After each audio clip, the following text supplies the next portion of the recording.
तो इस फिल्म की शुरुआत होती है काफी आगे के टाइम से, जब दुनिया ने बहुत तरक्की कर ली थी। दुनिया से हर बुरी चीज जैसे कि जंग, भूख, खतरनाक बीमारियां सब खत्म हो गई थी। अब ना तो दुनिया में कहीं भी खाने की कमी थी और ना ही कोई बीमारी ऐसी थी जिसका कोई इलाज ना हो सके। इससे भी बड़ी बात कि स्पेस में जाना आम हो गया था।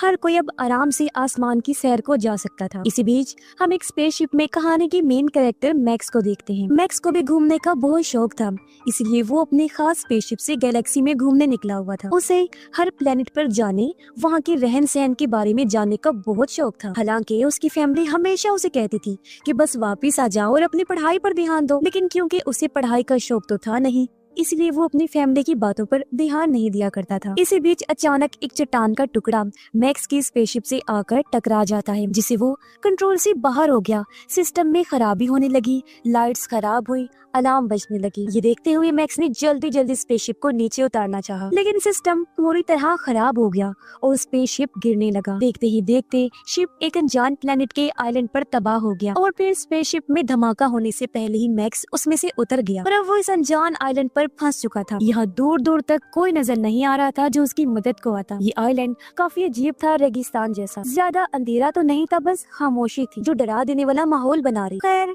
अब मैक्स इस जगह पर घूमने लगता है। जंगल में आकर उसने कुछ बर्तन देखे। आग को कुछ देर पहले ही बुझाया गया था, जिसका मतलब साफ था कि कोई और भी यहाँ पर रह रहा है। और तभी उसे एक क्रिएचर दिखाई दी जो छुप रही थी। मैक्स ने उससे बात करना चाहिए कोशिश की, लेकिन वो डरकर भाग गई। उसे समझ नहीं आ रही थी कि ये कौन सी दुनिया है। फिर अचानक एक जोरदार आवाज आती है, जिसके साथ ही एक सोल्जर उसके सामने आ गया। उसने फौरन ही मैक्स पर गन तान दी और न जाने किस जुबान में उस पर चिल्लाने लगा। अब मैक्स परेशान हो गया, ना वो उसकी बात समझ पा रहा था और ना उसे कुछ समझा पा रहा था। तभी मैक्स ने अपनी बेल्ट पर लगी एक डिवाइस निकाली जो एक तरह का ट्रांसलेटर था, जो किसी भी जुबान को ट्रांसलेट कर सकता था। मैक्स उसे अपने कान में लगा लेता है। सोल्जर को लगा कि ये कोई हथियार है, इसलिए वो मैक्स की बेल्ट पर गोली चला देता है और अगले ही पल उसे गिरफ्तार करके अपने साथ ले जाता है। वो उसे एक अजीब से शहर में लेकर आया जो लग तो रहा था जमीन जैसा, मगर कुछ डरावना भी। यहाँ हर तरफ काले गंदे कपड़े पहने सोल्जर फिर रहे थे, जिनके हाथों में गन्स थी और सर पर हेलमेट पहना हुआ था। हर तरफ अजीबोगरीब ड्रोन उड़ रहे। जल्द ही मैक्स को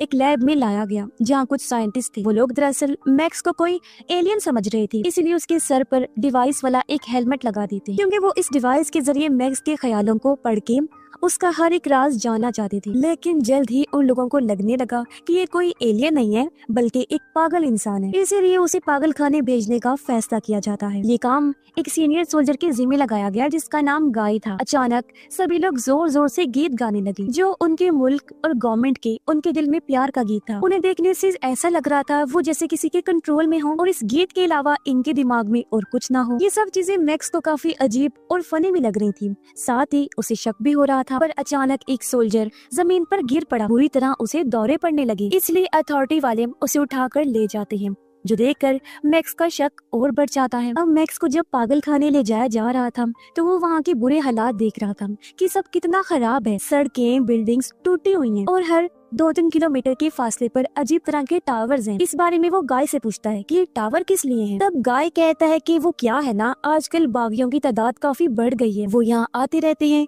तो दुश्मनों से हिफाजत के लिए इन टावर्स को लगाया गया। उनकी बात चल ही रही थी कि अचानक एक टावर में जोरदार धमाका हुआ, जिससे टावर का जला हुआ मलबा उन लोगों के ऊपर गिरने लगा। हर तरफ अफरा तफरी फैल गई। कुछ लोग तो भाग गए, जबकि कुछ मलबे के नीचे ही दब के मारे जाते हैं। एक बड़ा सा रॉड मैक्स के ट्रक में घुस गया, जिससे गाय उसके नीचे दब जाता है। अब मैक्स बगैर टाइम गवाए जल्दी से पूरी ताकत लगाकर गाय को बाहर निकाल लेता है और इस तरह बाल बाल उसकी जान बच पाती है। ये देखकर गाय को इतना तो समझ आ गया कि ये कोई आम लड़का तो नहीं हो सकता। खैर, अब जाकर मैक्स को पता चलता है कि यहाँ तो बगावत चल रही है, यानी जिनको बागी कहा गया है वो गवर्नमेंट के खिलाफ खड़े हैं, क्योंकि वो गवर्नमेंट के तरीकों को नापसंद करते हैं। इसलिए गवर्नमेंट ये टावर लगाकर अपनी ताकत बना कर रखना चाहती है। ये लोग पैदल ही आगे बढ़ जाते हैं।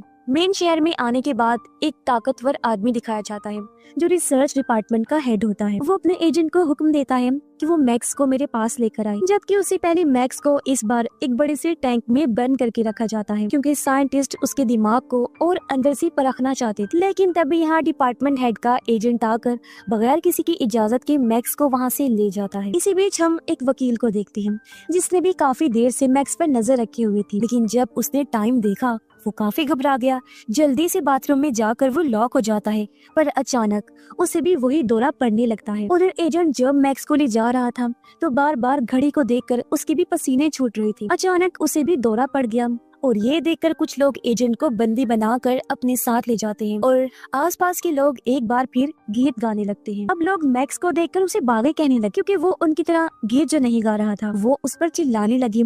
तब इस भगदड़ का फायदा उठाकर मैक्स वहाँ से भाग जाता है। अब पता चलता है कि फादर्स नामी एक ग्रुप है जिसमें वो सारे फादर्स यहाँ पर राज करते हैं, जिनमें रिसर्च डिपार्टमेंट का हेड और उसका एजेंट भी शामिल थे। अब इनके कुछ रूल्स थे, जो भी फादर छोटी सी भी गलती अगर करता तो बाकी फादर्स उसे मार दिया करती थी। अब मैक्स एक बार में गया जहाँ की वेट्रेस उसे काफी अच्छी लगी। दोनों की कुछ देर तक बातें हुई और उनकी अच्छी दोस्ती हो गई। एक दूसरा बदतमीज कस्टमर वेट्रेस से बदतमीजी करने लगा। मैक्स ने उसे रोकने की कोशिश की, लेकिन दोनों की लड़ाई हो जाती है। उसने कई बार मैक्स पर हमले किए, लेकिन उसने हर हमले को नाकाम बना दिया क्योंकि उसके पास बहुत ताकत थी। इसके बाद मैक्स ने वेट्रेस को यहाँ आने तक की सारी कहानी बताई।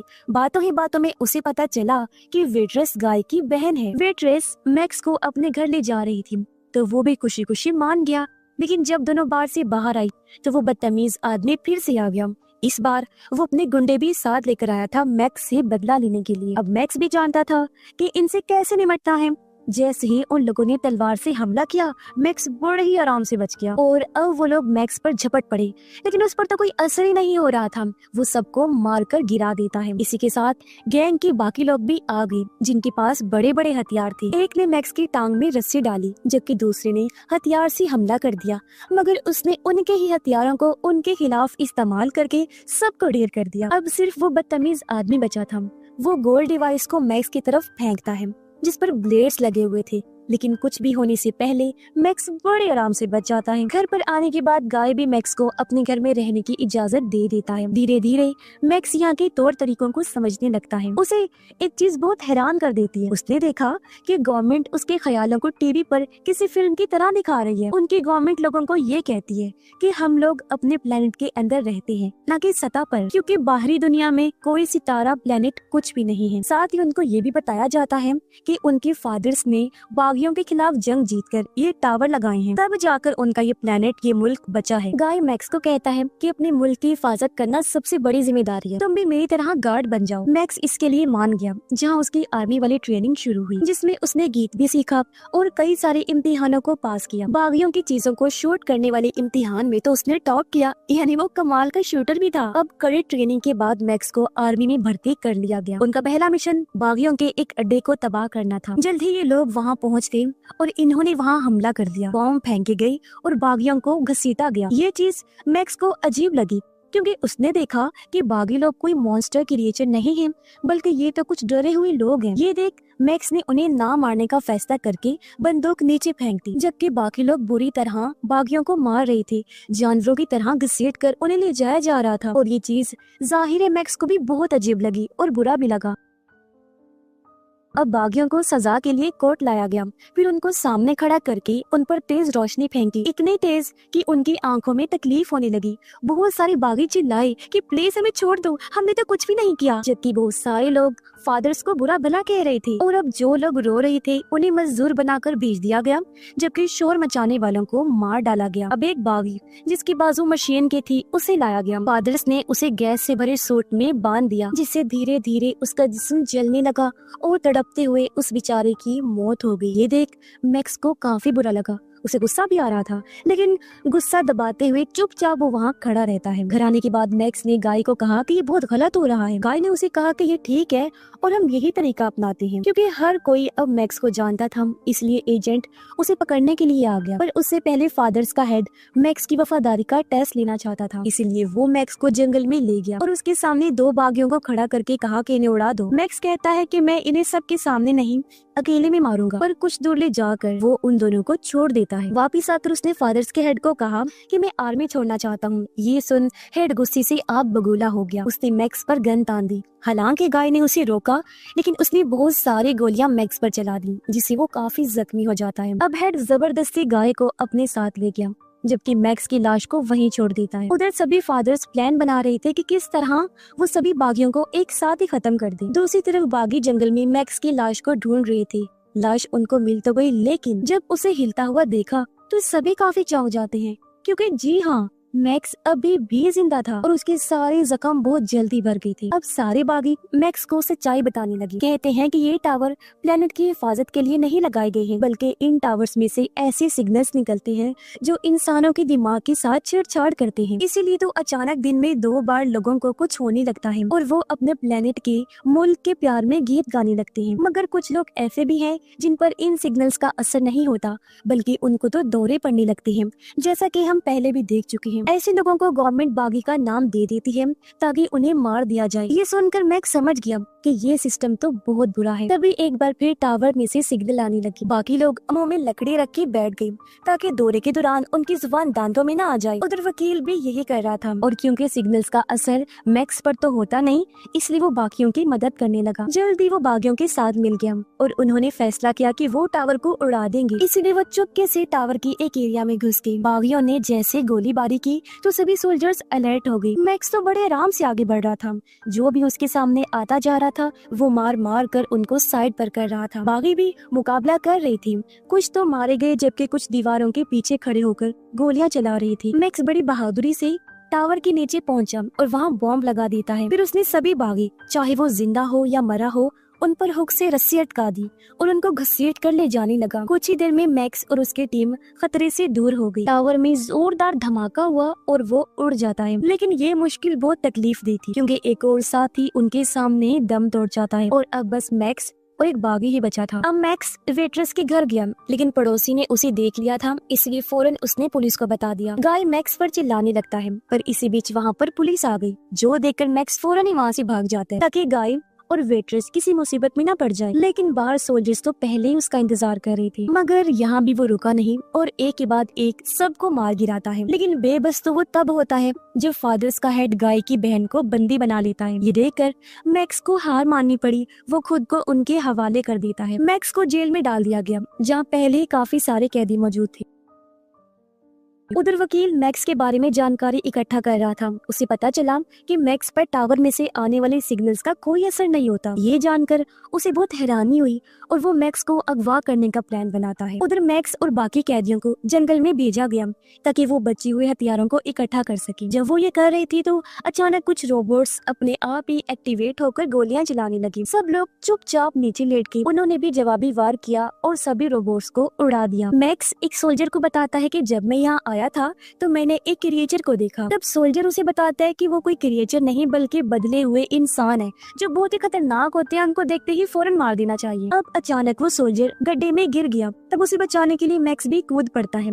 ये एक सुरंग थी, इसलिए दोनों छानबीन करने आगे बढ़ने लगी। इन्हें एक काफी पुरानी लैब नजर आती है, लेकिन इसी बीच एक क्रिएचर भी वहाँ आ गया। वो लोग जब छानबीन कर रहे थे तो क्रिएचर सोल्जर पर हमला करके उसे पकड़ लेता है। इससे पहले वो उसे मारता मैक्स सोल्जर को बचा लेता है। फिर वो खुद क्रिएचर से लड़ने लगा और आखिर उसे गिराकर कैद कर लेता है। लेकिन मैक्स को एहसास हुआ कि अगर सोल्जर को मौका मिला तो वो इस क्रिएचर को मार देगा, इसलिए मैक्स क्रिएचर को आजाद कर देता है। अगले दिन मैक्स और 2 साथी जंगल में घूम रही थी। तभी उनकी नजर लाल टैंक पर गई जो झाड़ियों में फंसा हुआ था। इससे पहले ये लोग लाल टैंक के पास जाते काले टैंक्स उन पर हमला करने लगे। हालांकि वो भी जवाबी वार कर रही थी, लेकिन उनके किसी भी हमले का टैंक्स पर कोई असर नहीं हो रहा था। ये देख मैक्स को एक आइडिया आया और उसने लाल टैंक पर हमला कर दिया, जिससे अब लाल टैंक ब्लैक टैंक्स पर ही हमला कर देता है।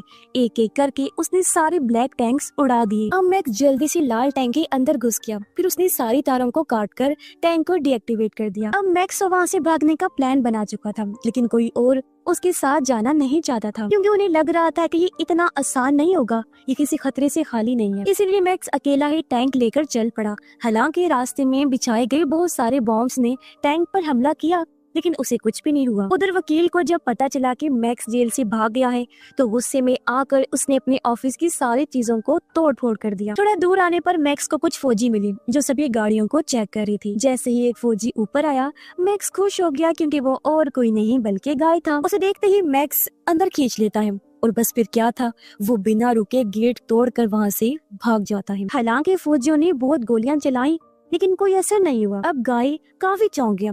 वो हैरान होते हुए मैक्स से पूछता है कि भाई मुझे क्यों अंदर खींचा और कहाँ लेकर जा रहे हो। इसमें मैक्स कहता है रिलैक्स हो जाओ मेरे दोस्त, मैं तुम्हें एक नई जिंदगी दिखाने ले जा रहा हूँ जो यहाँ से बहुत बेहतर होगी। ये बात सुनकर दोनों काफी खुशी से आगे बढ़े और इसी के साथ इस फिल्म की कहानी यहीं पर खत्म हो जाती है।